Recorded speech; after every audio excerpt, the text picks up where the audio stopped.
Hi, the change in the political situation with China is led by economics actually, because yes, it has been triggered by Mr. Trump's move on the imposing the additional 25% tariffs on India. But I think this is more to do with the geopolitical play, as the White House has today admitted clearly that they have imposed these tariffs to bring Russia to the negotiating table. So these then tariffs on India, we do view this as unjustified and that we are being arm twisted into this. So I think it has pushed us closer to a China. It's not that China relationship with India have been smooth ever since the Galwan episode. We know that, but then what we are realizing is that America has not been a reliable partner, because not only in the Indo-Pak tussle, also we've seen that they have not been wholesome in their support to us.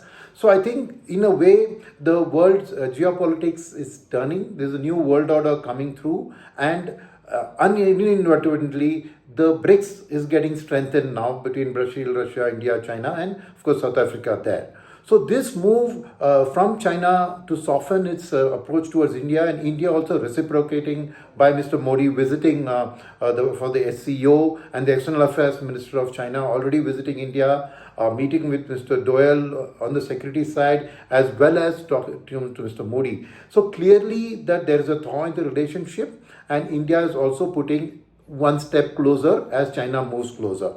Does this mean that India's problems with China go away? Not at all.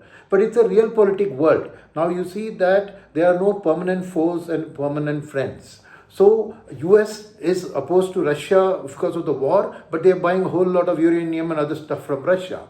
Europe is opposed to Russia for invading Ukraine, but they are buying gas from them. So it's a world where we have to be pragmatic, and you have to deal with trade on one aspect, politics on one side. Each side has to keep its position, but I think diplomacy is the key. That you keep talking on the issues that you're trying to resolve, but don't stop the trade and other things which can get together. Because America going towards a more self role with MAGA and saying America great again, but to hell with the rest of the world, means the rest of the world has to get together. That's the forces which are gradually forming. And obviously with India and China together accounting for 40% of the world's population, they are a critical set of forces. So what we would not have done on our own, Mr. Trump has now forced our hand. Now, are the issues with China which are going to be tough to resolve? Yes, the Tibet issue, the Brahmaputra issue, right? Those are to be resolved. Even on Galwan, how the ceasefire and how the actions will do. But that will be something that we'll keep talking about. But you can see China has already made the first green shoots of the relationship. They have relaxed the rare earths thing for India. They have agreed for opening up the travel between the two countries. I think a Mansour visit is also going to be looked at more favorably. So I think that clearly China has done a lot of stuff to say that, hey, India and China, can we work together? And we should definitely look at it from a perspective that we have realized now that over the last 2 decades, we have tried to move closer to the US.